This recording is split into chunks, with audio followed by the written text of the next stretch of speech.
Hi, Paul. Hi, Mike. As promised, here is the video summarizing our discussions.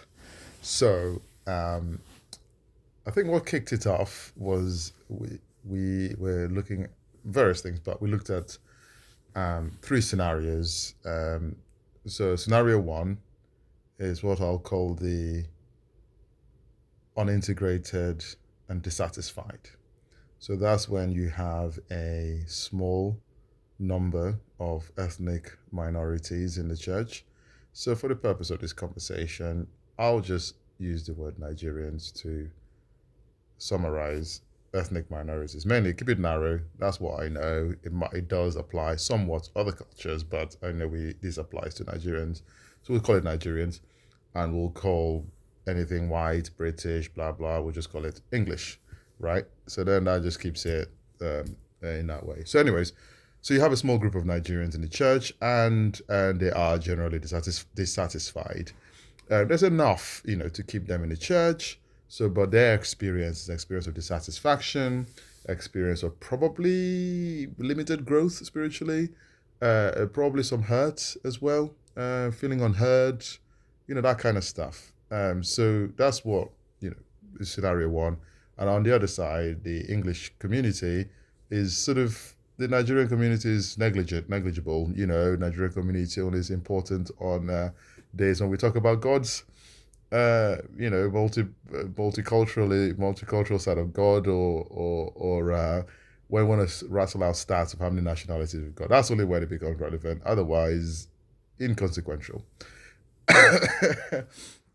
Scenario two is when the small group then pushes the boundaries of the church. Say, hello, guys, we're here. Come on, make changes, or whatever. And whereby you've got a small enough number that forms a nucleus that can and then attract other Nigerians. Because frankly, the joining of Nigerians joining a church in the UK is predominantly because there are other Nigerians there. You could be having a revival and they ain't going to join if there are no other Nigerians there.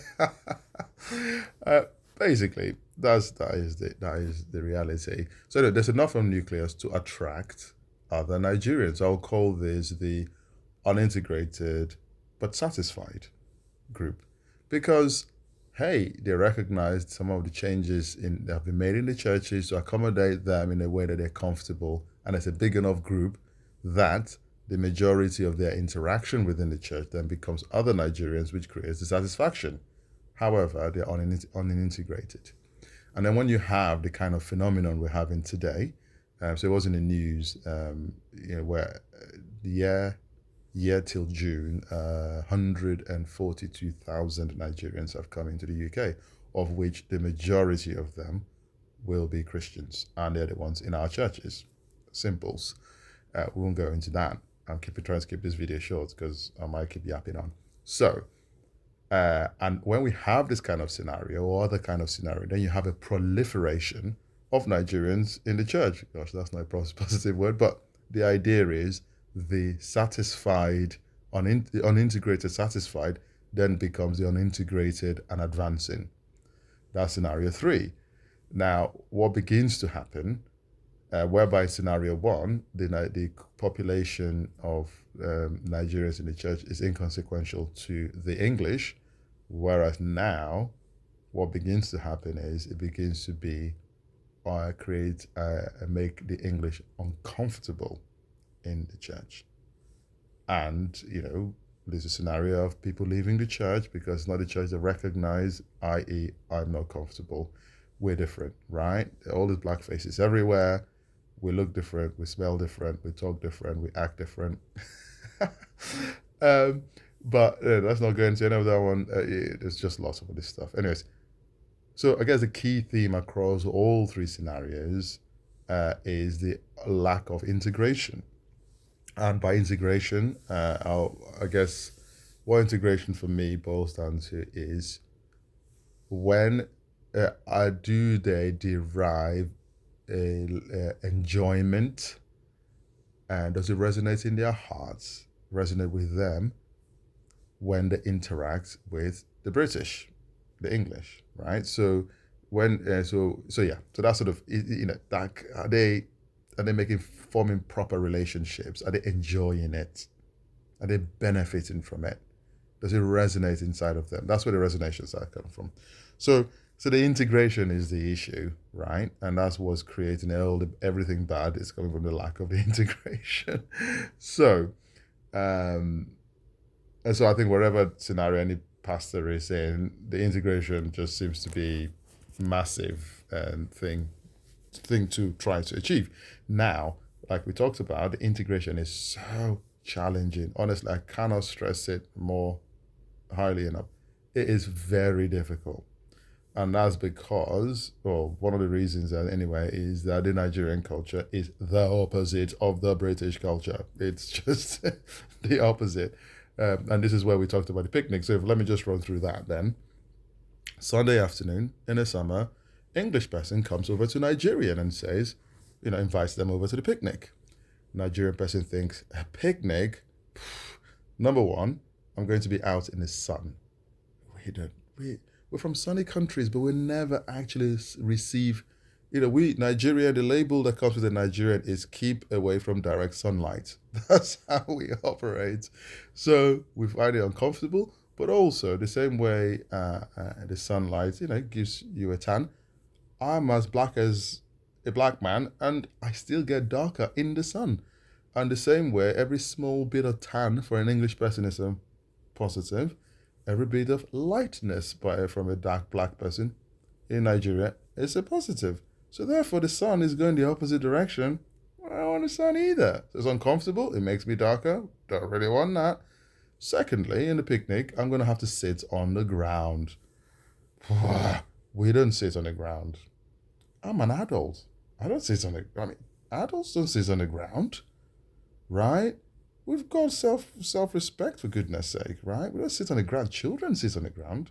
So and also, because I don't sit on the ground, my muscles and my joints are not comfortable sitting on the ground. So it's just this painful sun beating thing. And then so that's two. Three, what happens in a picnic? What, you throw frisbees and play? What? Like I said, we've got self-respect for goodness sake. Throwing frisbees, getting all sweaty. I mean, these clothes I wore to come to church, not to do sports. So why would I want to go and run, kick this thing? I'm not prepared to play football. Like what? Yeah. So that's thirdly. Fourthly, in a picnic, you're gonna serve me cold meat. Oh my goodness! I wish the Nigerian palate could talk. If it dissected a British pork pie. I mean, you bite into that pastry, yeah, pastry a bit stale because it's heavy.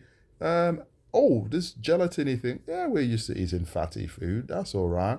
And then you bite into that meat. Oh my gosh, it's cold meat. Where's the flavor? All I can taste is just salt. Oh, yeah. So, so and then so you've got the sun, you've got the ground, you've got the cold meat. So, okay, let's just go over to and have a chat. Well, the conversation often would involve some kind of small chat, some kind of polite chat. Like I said, up in the UK, politeness is valued. In Nigeria, politeness is despised, right? Now, of course, in its broader sense, politeness is good, but that's a different conversation. In any case, then you go to polite chat. We don't make conversation. That concept of making conversation, talking because someone else is there, is just not really a thing we value highly. So again, it's not enjoyable. Or then you say, okay, well, fine, we're not going to do light chat. We're just going to go deep, and I'm going to ask them about their family, ask them about their, where they come from, ask them about this. And then in Nigeria, all of a sudden things, why are they asking me all these questions? What do they want? What are all these firing questions at me for? Right? So again, in discussion, the dynamics of discussion doesn't work. So these are some of the factors, which just means that, the picnic doesn't work. So, however, now let's go a little bit deeper, right? Let's rewind back to the actual interaction of the Nigerian being invited to the picnic. The English person would say something like this. Oh yeah, me and the boys were wondering whether you wanted to come to the picnic. English person said, English person means we are inviting you to come to the picnic. Come to the picnic, right? Nigerian person hears. Explore within yourself whether you find a desire to come to the picnic, right? Because English person said whether, so wondering whether you wanted to come. Let me think. So you're wondering, you're checking whether I might have a desire to come to a picnic. Let me think. Sun, ground, sports, chat, bland food. Nah. And they'll say it as a matter of fact. No. Even in that tone, Nigerian person says no. English person thinks that's rude, right? Because we don't say no, thank you, right? And again, it wasn't a response to an invitation from the Nigerian person's perspective. It's an answer to a question about wanderings. So, so, so they say no, as a matter of fact. In fact, they might even express a sense of disgust. No, right? English person hears you have turned me down. Like I've come all out of my way. I've crossed the divide, right? So even if they came with the best intention, cross the divide to come and invite you in, and you're just going to despise me, right? So, they think that's really rude. But then also, what would happen when a Nigerian will say, no, and that's the end of the conversation, which creates what? This, it creates, so what talking about. Then it creates awkwardness. Now, awkwardness has a higher mortality rate amongst the English than amongst the Nigerian. So Nigerian, comfortable. First of all, they're not even feeling awkward anyway, but even if it was awkward, they feel quite comfortable. But the English person, these sort of death gases are already being emanates already all over this interaction. So they need to make a quick getaway. Therefore they bumble away, they bumble something out, and then but basically, however they leave the conversation, leaves the Nigerian a bit confused as to what's happened. Right? So let me go one more step. Then what happens next? The next time the English person sees Nigerian, English does what the English do that is perfectly acceptable in the English context, but oh my word, a killer in the Nigerian context, which is, I see you. Say this is Englishman. I see you, but I'm going to avoid death by awkwardness.